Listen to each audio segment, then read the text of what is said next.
요즘 지혜로운 부모님들은 공통적으로 이 한 가지를 하지 않습니다. 무슨 일이 생겼을 때 자식을 먼저 찾지 않는 것입니다. 최대한 스스로 해결합니다. 엄마, 이제 우리 집으로 오세요라는 말을 들을 때 고맙기보다 미안한 마음이 먼저 드는 게 부모 마음입니다. 준비 없이 늙으면 자식 눈치 보며 살게 됩니다. 하지만 오늘 이 5가지 습관만 알면 달라집니다. 자식에게 기대지 않고 당당하게 사시는 부모가 되실 겁니다. 노후는 나이가 만드는 게 아니라 준비가 만듭니다. 오늘 이 영상 끝까지 들으시고 내일부터 당장 시작하세요. 자, 지금부터 시작합니다. 첫 번째, 자식에 대한 기대를 내려놓고 독립적인 생활 구조를 만드세요. 내가 자식을 키웠으니 늙으면 자식이 날 돌봐줄 거야. 이 생각 틀리지 않았습니다. 하지만 현실은 다릅니다. 자식이 부모를 책임지지 못하는 건 마음이 없어서가 아닙니다. 맞벌이 부부는 자기 생활 하나 건사하기도 빠듯합니다.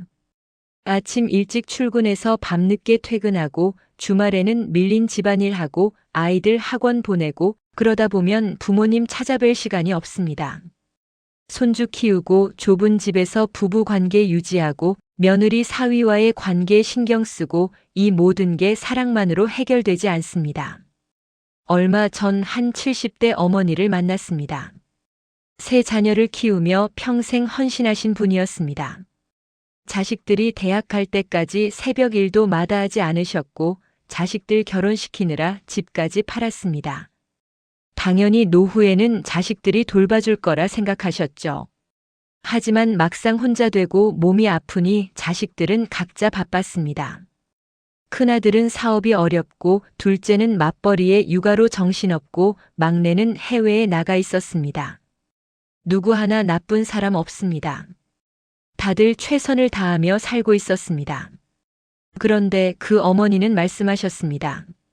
내가 미련했어요. 자식들이 날 돌봐줄 거라 믿고 나 자신은 아무 준비도 안 했어요. 집도 정리 안 하고 건강도 안 챙기고 친구도 안 만들고 그냥 자식만 바라봤어요. 그게 후회예요. 그럼 오늘부터 뭘 해야 할까요? 집안부터 정리하세요. 가만히 집을 둘러보세요. 화장실 가는 길에 문턱이 몇 개나 됩니까? 밤에 화장실 갈 때 불 켜지 않아도 안전하게 갈 수 있습니까? 욕조 들어갈 때 손잡이가 있습니까? 이런 것들이 사소해 보이지만 노년의 가장 큰 적은 병이 아니라 낙상입니다. 한 통계를 보면 65세 이상 노인의 낙상 발생률이 연간 30% 이상입니다. 3명 중 1명은 1년에 한 번씩 넘어진다는 뜻입니다. 그리고 넘어져서 골절되는 순간 모든 게 달라집니다. 병원 입원하고 수술하고 재활하고 그러는 동안 근육이 빠지고 일상으로 돌아가기 어려워집니다. 그때부터 자식 손이 필요해집니다. 누가 병원 데려가고 누가 밥 챙기고 누가 씻겨주고 이런 일들이 시작됩니다. 하지만 집을 미리 안전하게 만들면 혼자서도 충분합니다. 문턱 없애는데 얼마 안 듭니다. 손잡이 다는 것도 어렵지 않습니다. 바닥에 물건 치우는 건 오늘 당장 할 수 있습니다. 방 안에 불 켜는 스위치를 침대 옆에도 하나 더 달아두세요. 밤에 일어나서 화장실 갈 때 어두운 곳을 걸어가다 넘어지는 경우가 많습니다. 이런 작은 준비들이 당신을 지킵니다. 그리고 이웃 한 명만 만들어 두세요. 꼭 친할 필요 없습니다. 옆집 아주머니든 아래층 할머니든 동네 슈퍼 주인이든 누구든 상관없습니다. 아침마다 커튼 열리는지 봐주세요. 이틀 동안 문 안 열리면 전화 한 통만 해주세요. 이 정도 부탁할 수 있는 관계 하나만 있으면 됩니다. 복지관 전화번호 저장해두고 응급상황 연락처 정해두는 것. 이게 독립적인 생활 구조입니다. 거창한 게 아닙니다. 그냥 혼자서도 안전하게 지낼 수 있는 최소한의 안전망을 만드는 겁니다. 감정적으로 힘들 수 있습니다. 자식이 나를 잊은 것 같아 혼자 늙어가는 게 서러워. 내가 뭘 잘못한 걸까? 그 마음 충분히 압니다. 평생 자식 위에 살았는데 이제 와서 혼자 준비하라니 섭섭할 수 있습니다. 하지만 이걸 인정하세요. 서운해도 괜찮습니다. 슬퍼도 괜찮습니다. 다만 그 감정에 머무르지 말고 현실을 받아들이는 겁니다. 자식이 나를 책임지지 못하는 건 당연합니다. 그들에게도 그들의 삶이 있으니까요. 그들도 힘들게 살고 있습니다. 그걸 받아들이면 오히려 자유로워집니다.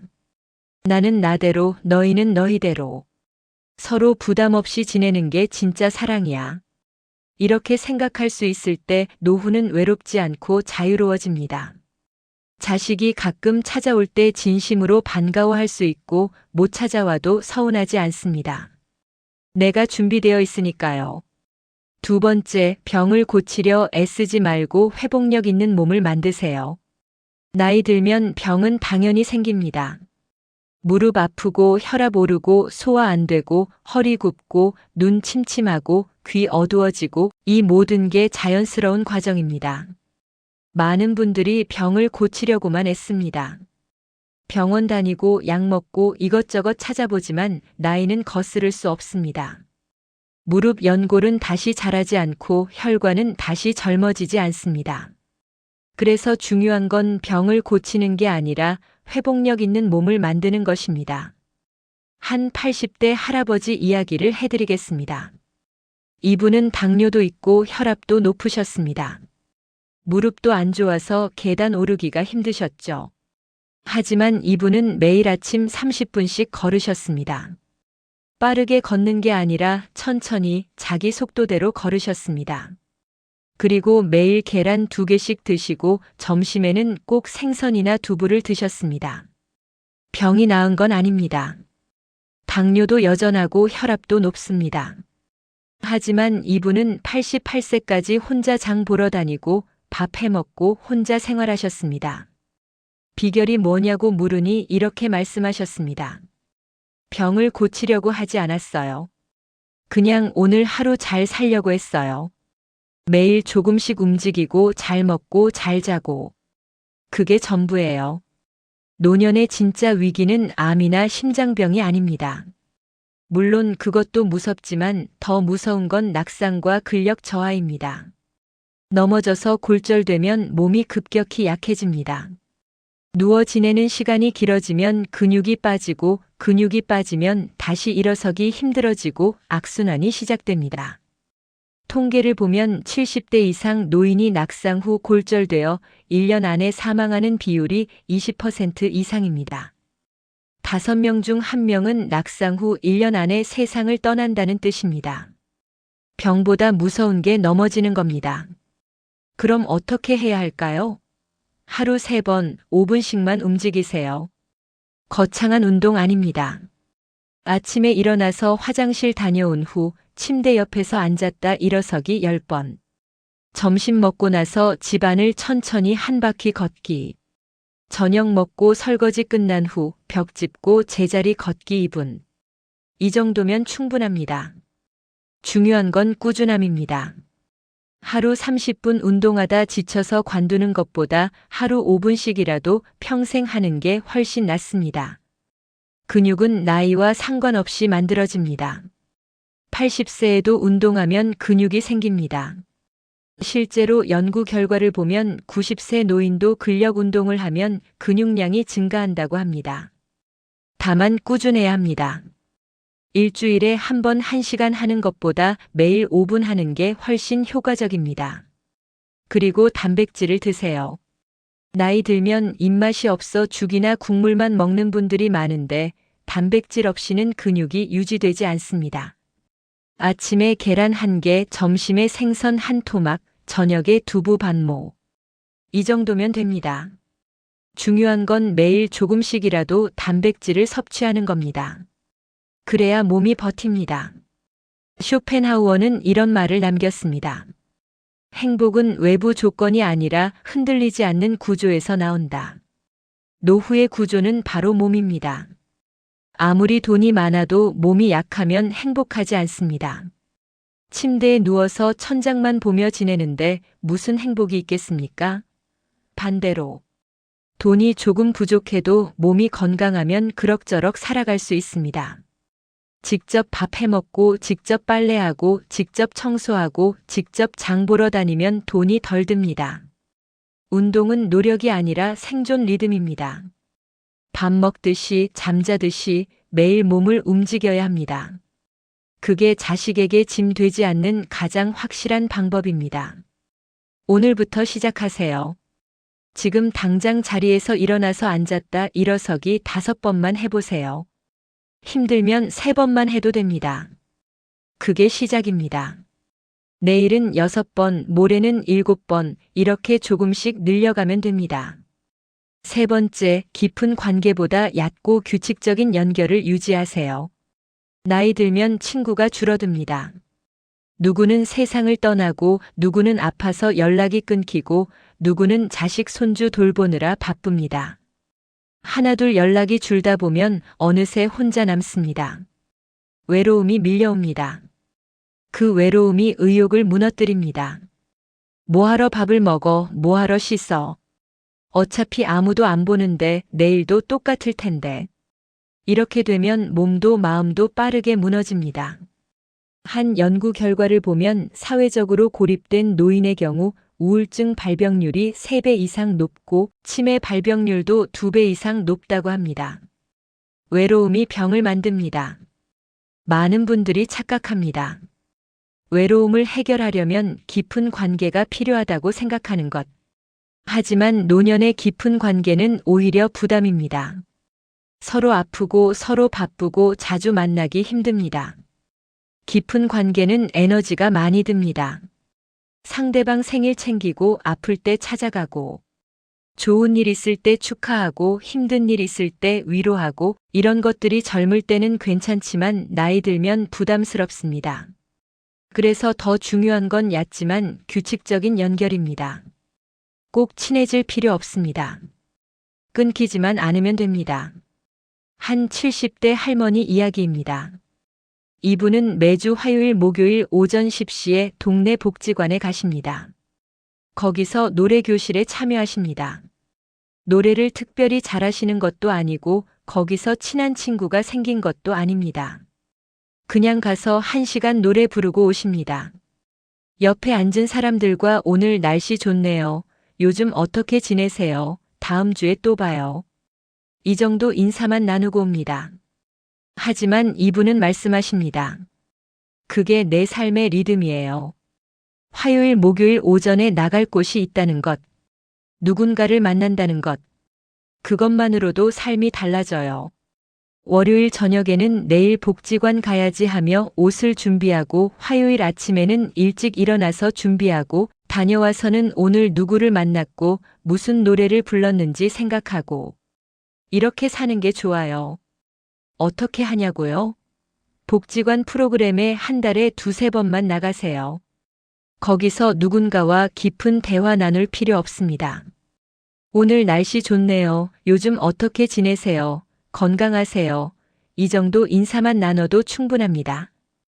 중요한 건 내가 사회와 연결되어 있다는 느낌입니다. 내가 나갈 곳이 있다는 것, 누군가를 만난다는 것, 그것만으로도 삶의 리듬이 생깁니다. 또 하나 산책 동선을 정하세요. 매일 같은 시간에 같은 길을 걷다 보면 자연스럽게 얼굴 트는 사람들이 생깁니다. 가볍게 스쳐 지나가는 사이지만 그것만으로도 삶의 리듬이 생깁니다. 오늘도 누군가를 만났어. 오늘도 밖에 나갔어. 오늘도 인사를 나눴어. 이게 쌓이면 외로움은 생각보다 크지 않습니다. 억지로 친구 만들려고 애쓰지 마세요. 깊은 관계 만들려고 부담 갖지 마세요. 그냥 끊기지 않는 연결 하나, 그것만 유지하면 충분합니다. 내일 아침 산책 나가세요. 같은 시간에 같은 길로 천천히 걸으세요. 한 달만 반복하면 자연스럽게 얼굴 트는 사람들이 생길 겁니다. 그게 시작입니다. 네 번째, 돈의 액수보다 현금 흐름과 고정비를 관리하세요.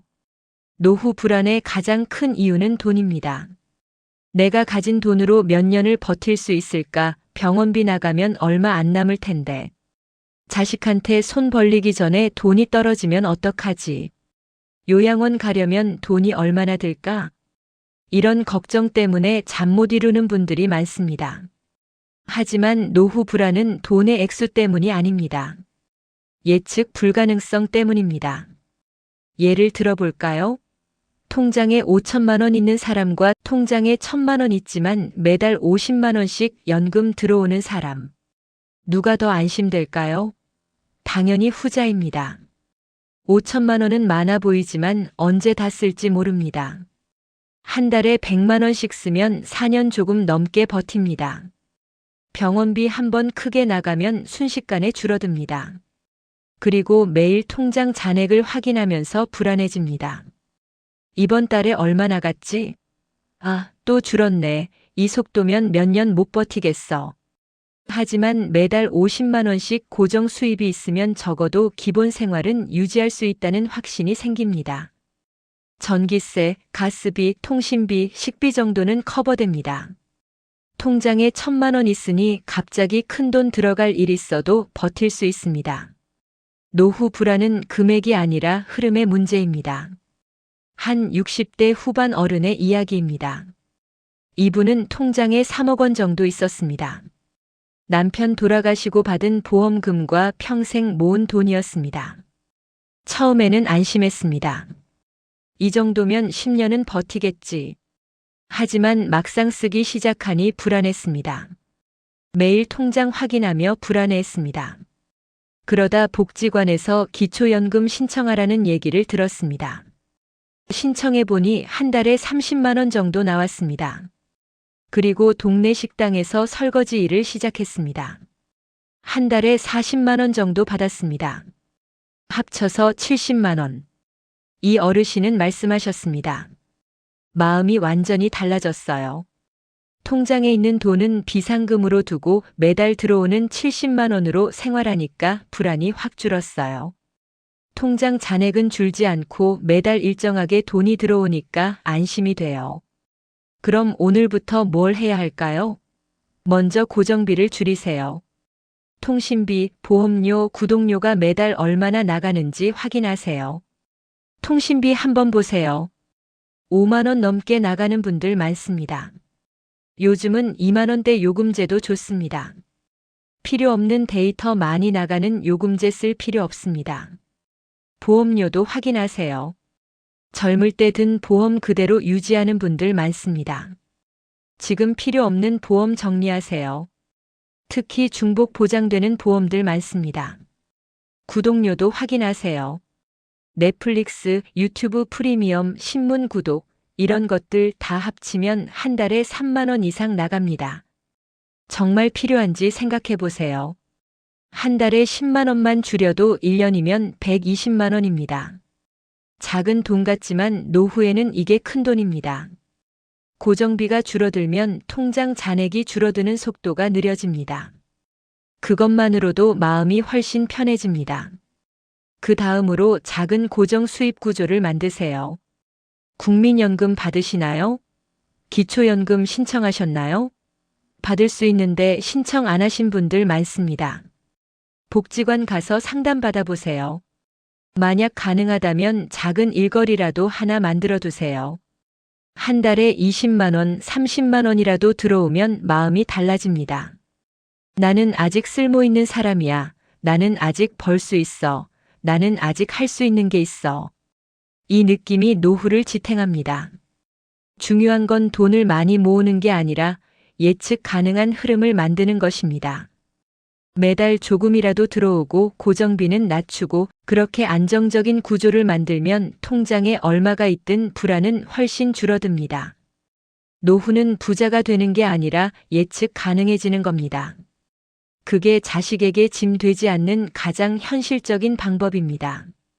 오늘 저녁 통장 정리하세요. 쓸데없는 구독 하나만 끊어도 시작입니다. 그리고 내일 복지관 전화해서 기초연금 상담 받으세요. 그게 시작입니다. 5번째, 자식과의 거리 조절은 사랑의 또 다른 형태입니다. 많은 분들이 착각합니다. 자식과 가까이 사는 게 좋은 관계라고 생각하는 것. 하지만 현실은 그렇지 않습니다. 같이 살면 서로 부딪힙니다. 생활 습관이 다르고 가치관이 다르고 간섭하게 되고 서운해지고 결국 관계가 나빠집니다. 아침에 일어나는 시간이 다르고 식사 시간이 다르고 TV 보는 프로그램이 다르고 실내 온도 맞추는 것도 다르고 청소하는 방식도 다릅니다. 며느리와 시어머니, 사위와 장인. 이 관계는 아무리 좋아 보여도 조심스럽습니다. 같은 공간에 오래 있으면 작은 불편함이 쌓이고 그게 결국 터집니다. 한 며느리 얘기를 들었습니다. 시어머니를 모시고 산 지 3년째였는데 처음에는 괜찮았다고 합니다. 서로 예의 지키며 조심스럽게 지냈습니다. 하지만 시간이 지나면서 작은 것들이 쌓였습니다. 시어머니는 아침 6시에 일어나서 청소기 돌리고 며느리는 7시에 일어나고 싶은데 소음 때문에 깹니다. 시어머니는 창문을 활짝 열어놓고 싶은데 며느리는 추워서 싫습니다. 시어머니는 손주 교육에 간섭하고 며느리는 스트레스 받습니다. 결국 부부 사이도 나빠지고 시어머니도 눈치 보게 되고 모두가 불행해졌습니다. 그래서 자식과의 거리 조절은 사랑의 또 다른 형태입니다. 부모가 자식에게 줄 수 있는 가장 큰 선물은 나는 괜찮아라고 말할 수 있는 상태를 유지하는 것입니다. 자식에게 가장 큰 축복은 부담 없는 부모입니다. 엄마 어디 아픈데 없어요? 아빠 돈 필요하시면 말씀하세요. 엄마 우리 집으로 오세요. 이런 전화 받고 싶지 않습니다. 자식은 자식대로 걱정되고 부모는 부모대로 미안하고 서로 힘들어집니다. 그보다는 나는 잘 지내고 있어. 걱정하지 마. 너희는 너희 일 열심히 해. 나는 내가 알아서 할게. 이렇게 말할 수 있는 부모가 되는 게 축복입니다. 그러려면 어떻게 해야 할까요? 자식에게 부탁하기 전에 스스로 준비해 두는 겁니다. 나중에 아프면 부탁할게가 아니라 나는 이미 준비해 두었어라고 말할 수 있어야 합니다. 응급 상황 대비해서 연락처 정리해 두고 병원 정보 미리 알아두고 자식 없이도 병원 갈 수 있는 방법 만들어 두는 것. 콜택시 번호 저장해 두고 복지관 차량 이용 방법 알아두고 이웃 한 명쯤 부탁할 수 있는 관계 만들어 두는 것. 이게 자식을 사랑하는 부모의 모습입니다. 물론 자식이 그리울 때도 있습니다. 왜 전화 한 통 없을까? 명절에만 얼굴 보내. 손주는 키워줬는데 이제는 필요 없나 봐. 서운할 수 있습니다. 그 마음 충분히 압니다. 평생 자식 위에 살았는데 이제 자식은 바빠서 연락도 잘 안 하니 섭섭할 수 있습니다. 하지만 그 서운함을 자식에게 표현하지 마세요. 자식도 바쁘고 자식도 힘듭니다. 자식도 직장 다니고 육아하고 집안일하고 부부관계 유지하고 정말 바쁩니다. 부모가 서운해하면 자식은 죄책감 느낍니다. 그 죄책감이 관계를 멀어지게 합니다. 엄마한테 전화해야 하는데, 아빠 뵈러 가야 하는데, 이렇게 생각하면서도 못 가면 더 죄책감 느낍니다. 그러다 보면 아예 연락을 안 하게 됩니다. 죄책감이 싫으니까요.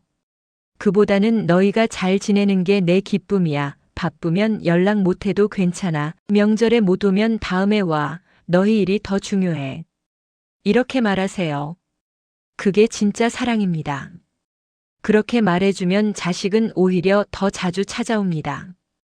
부담이 없으니까요. 죄책감이 없으니까요. 자식과의 거리는 가까워야 좋은 게 아닙니다. 적당해야 좋습니다. 서로 부담 없이 가끔 만나서 반갑게 지내는 것. 그게 평생 좋은 관계를 유지하는 비결입니다. 부모가 자립하면 자식도 자유로워집니다. 그렇게 서로 존중하며 지내는 게 노후를 덜 외롭게 만드는 방법입니다. 지금 이 영상을 끝까지 들은 당신 이미 다릅니다. 많은 사람들은 그냥 흘려보냅니다. 나중에 해야지. 아직은 괜찮아. 나는 아직 젊어. 이렇게 생각하며 미룹니다. 하지만 당신은 여기까지 들었습니다. 그 마음이 당신의 노후를 바꿀 겁니다. 혼자 사는 게 외로운 게 아니라 준비 없이 사는 게 외로운 겁니다. 자식에게 기대는 게 나쁜 게 아니라 기댈 수밖에 없는 상태가 되는 게 나쁜 겁니다. 지금부터라도 하나씩 바꿔나가면 당신은 자식에게 짐이 아니라 존경받는 부모로 남을 수 있습니다. 그게 진짜 좋은 노후입니다. 오늘 하루 딱 하나만 바꿔보세요. 그 하나가 모여서 당신의 노후를 지킬 겁니다. 지금 시작하세요. 아직 늦지 않았습니다.